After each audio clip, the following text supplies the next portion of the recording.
Hello বন্ধুরা, আমি উত্তরী এসে গেছি আবার নতুন একটা ভিডিও নিয়ে। তোমরা সবাই কেমন আছো? নিশ্চয়ই ভালো আছো, আমিও খুব ভালো আছি। আর আজকে আমি একটা নতুন টপিক নিয়ে চলে এসেছি। তো আজকে যে টপিকটা সেটার সাথে কিন্তু আমরা সবাই জুড়ে আছি, কিন্তু তবুও যেন মনে হয় কেউ কেউ হয়তো এটার ব্যাপারে অনেক কিছুই জানি না।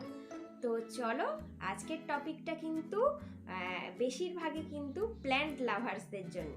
তো যারা গাছ ভালোবাসো, গাছ ভালোবেসে বাঁচো, তাদের জন্য আজকের আমার টপিক। তো চলো, বেশি ভাট না বকে এবার আমার ভিডিওটা স্টার্ট করে দিই। তো বন্ধুরা, আজকে আমি কথা বলবো যে গাছের জন্য কোনটা বেশি ইম্পর্টেন্ট, বৃষ্টির জল নাকি ট্যাপ ওয়াটার। তো তোমাদের প্রথমেই বলে দিই যে অনেক ডিফারেন্স আছে বৃষ্টির জল আর ট্যাপ ওয়াটারে। তবু বৃষ্টির জলটাই হচ্ছে সব থেকে বেশি ভালো গাছের জন্য। কিন্তু কি কি কারণে বেশি ভালো বলছি সেটাও তো জানার দরকার। তো তার মেন তিনটে কারণ আছে। প্রথম হচ্ছে এর রাইট পিএইচ লেভেল, দ্বিতীয় হচ্ছে রাইট টেম্পারেচার, আর তৃতীয় হচ্ছে এসেনশিয়াল কিছু কম্পোনেন্টস। তো তাহলে চলো প্রথম পয়েন্টে আসা যাক। তো প্রথম পয়েন্ট আমি বলেছি রাইট পিএইচ লেভেল। তো প্ল্যান্টসের কিন্তু গ্রোথের জন্য যে পিএইচটা আইডিয়াল, যেটা দরকার, সেটা হচ্ছে 5.5 থেকে 6.5। তো ঠিক এই পিএইচটাই কিন্তু আছে রেন ওয়াটারে। তো এটাই হচ্ছে এক্স্যাক্ট পিএইচ রেন ওয়াটারে। তো দেখছো কেমন মিলে গেছে, প্রকৃতি কিন্তু সব সময় প্রকৃতির সাথেই থাকে। তো ট্যাপ ওয়াটারের সেখানে পিএইচ লেভেল কিন্তু অনেকটাই বেশি। তো তাই রেন ওয়াটারটাই কিন্তু বেশি ইম্পর্টেন্ট গাছের জন্য, তার গ্রোথের জন্য। এবার আমি বলি যে রাইট টেম্পারেচার।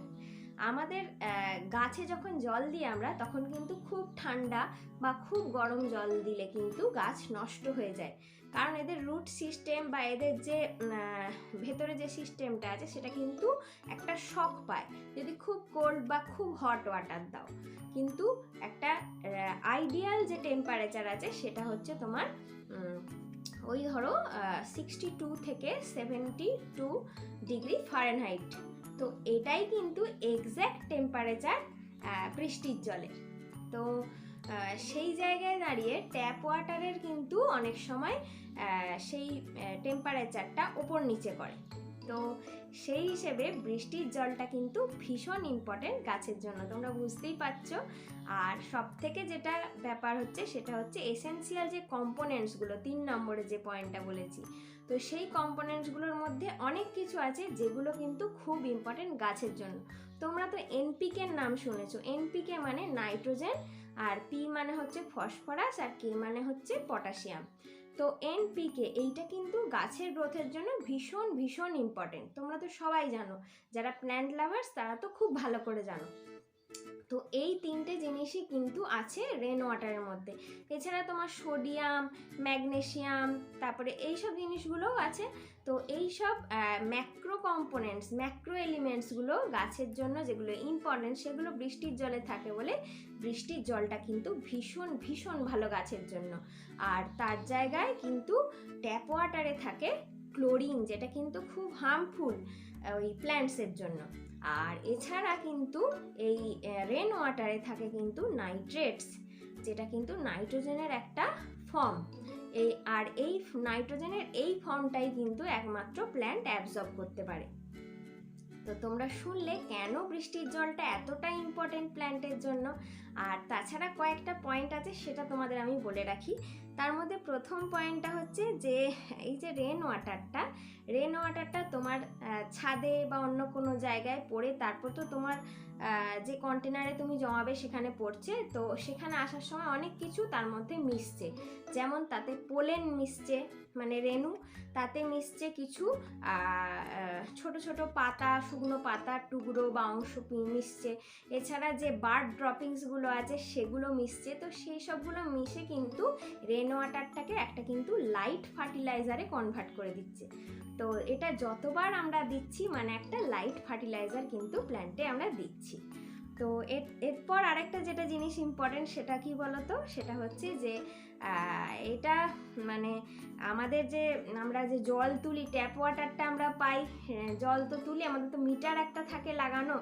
তো রেন ওয়াটার কালেক্ট করে রাখলে কিন্তু সেই যে বিলটা, মানে তোমার যে বিলটা থাকবে সেই বিলটা কিন্তু কমে যাবে মানে পয়সাটা আর কি। ঠিক আছে, এটাও কিন্তু খরচটা কম হবে। আর এছাড়া আরেকটা জিনিস আমি বলতে পারি যে এই যে রেন ওয়াটারটা তোমরা যখনই কালেক্ট করে রাখবে তখন কিন্তু তোমরা সব সময় এরকম কন্টেনারে রাখবে যেগুলো কিন্তু এয়ার টাইট হবে।